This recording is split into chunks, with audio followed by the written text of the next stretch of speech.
With the Rockets winning today, the stage is officially set for the Lakers in round 2.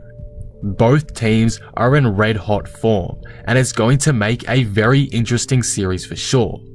So, in today's video, I'm going to be taking a look at the second round series between the Los Angeles Lakers and Houston Rockets and predicting the series. Each team's strengths and weaknesses, the players who need to step up, the key to success, every little detail. Yes, I am a Rockets fan, but I will be staying as unbiased as possible in this video. Before we start, if you're new here and enjoy the video, be sure to subscribe for more NBA content like this. I'm trying to hit 15,000 subscribers by the end of the year, so all support would be greatly appreciated. Anyway, with that all being said, let's take a look at this second round matchup. The Los Angeles Lakers had a slight scare in round 1 versus the Portland Trailblazers, but managed to pull through and win the series in 5 games.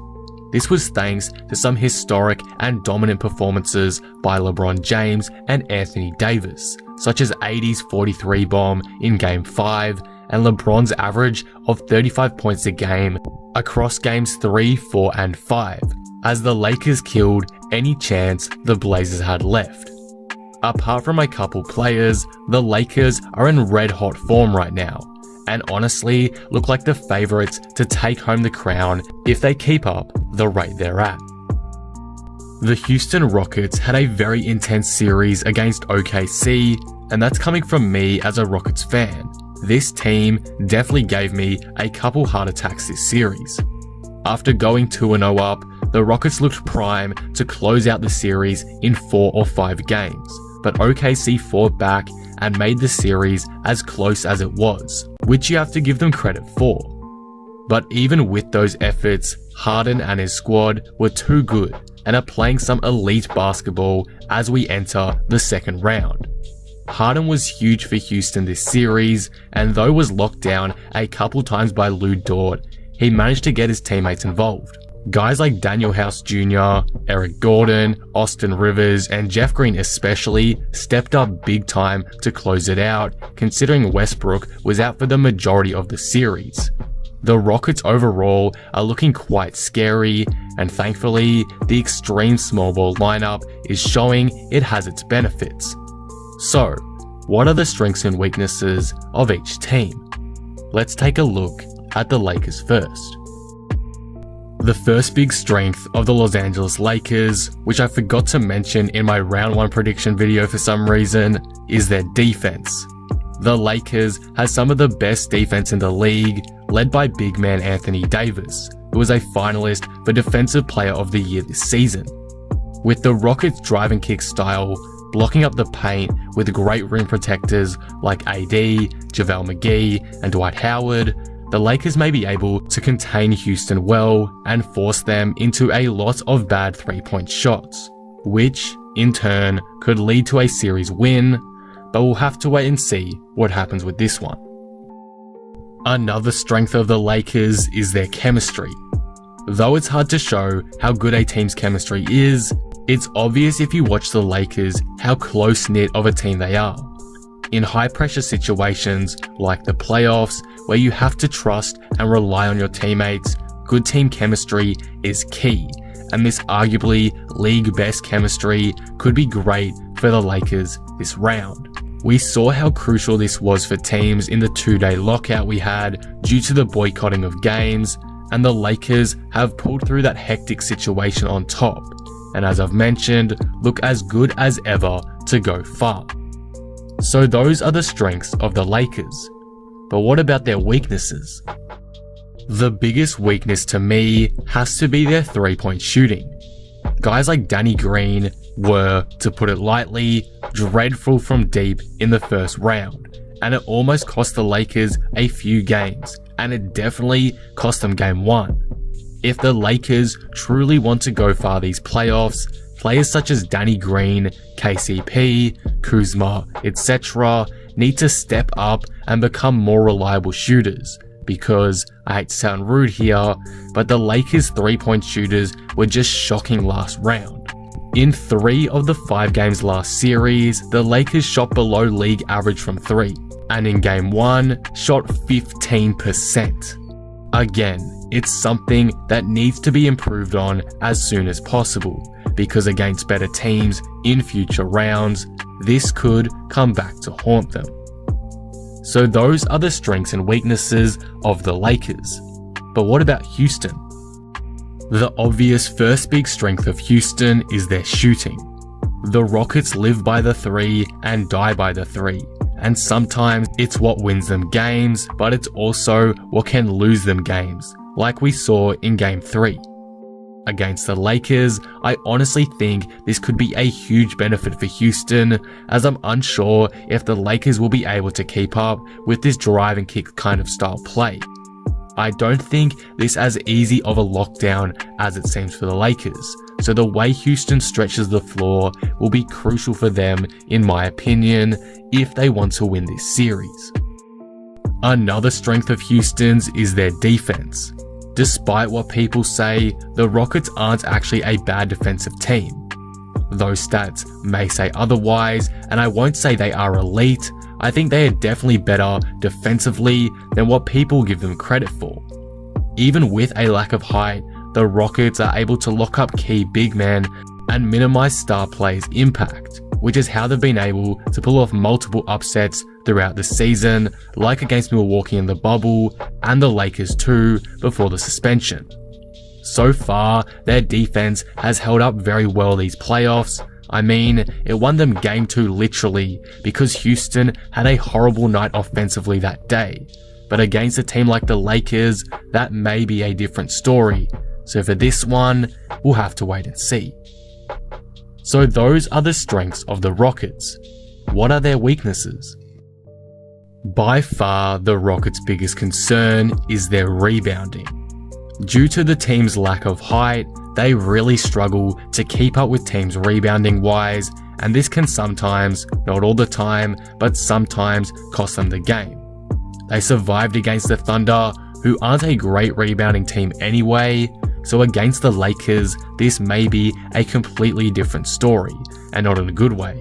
So again, this is a huge concern in my eyes for Houston this series. So those are the strengths and weaknesses of both teams. Now, let's take a look at a couple players that need to step up for each team if they wish to have the best success possible. Let's start with LA. The guy for LA that needs to step up big time, in my opinion, is Danny Green, and it should be obvious why.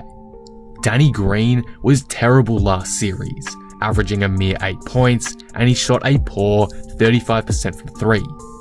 He did have one good game though, to be fair, where he shot over 60%, but that performance never occurred again, and his inconsistency issues remain. If the Lakers want the best chance to win this series, solely relying on AD and LeBron isn't going to work. Sure, they'll win a couple games solely off their performances, but they can't be carrying the team. It's inevitable one of them will have an off night eventually. This is why people like Danny Green need to step up and provide a good source for them offensively and be trusted with the ball. If Green can't step up and start knocking down shots consistently, he will hurt LA's offense, and in a series like this, which is predicted to be close, that just can't happen. Hopefully, what I'm saying here makes sense. Basically, Danny Green's shooting woes may hurt the Lakers if they don't change this series, is what I'm trying to say, which is why he needs to step up big time. The player that needs to step up for Houston is Russell Westbrook. I understand Russell Westbrook was injured for most of the first round, and this has probably contributed to him playing rusty, but if the Rockets want to win this series, they need to rely on more than one offensive weapon. Harden can only do so much in offensive production, but eventually he may go cold. Luckily for the Rockets, I don't believe there's a player on the Lakers that will be able to defend Harden to a high level like Lou Dort did, so Harden may be able to breathe easier, but that doesn't mean Westbrook has to improve. if he can't use the gravity he pulls to his advantage and continues to brick shots like he did in Game 5, I think the Rockets are in a bit of trouble. Overall, I'm only saying Russ here because there isn't really anyone else that needs to improve that much for Houston apart from the occasional inconsistent role player not knocking down shots. So this isn't me hating on Russ.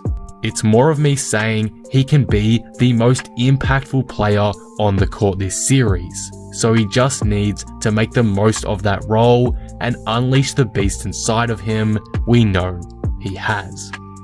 The key to success for the Lakers has to be slowing down James Harden. The Thunder did it successfully in multiple games last series, and it's why they managed to extend the round as long as they did.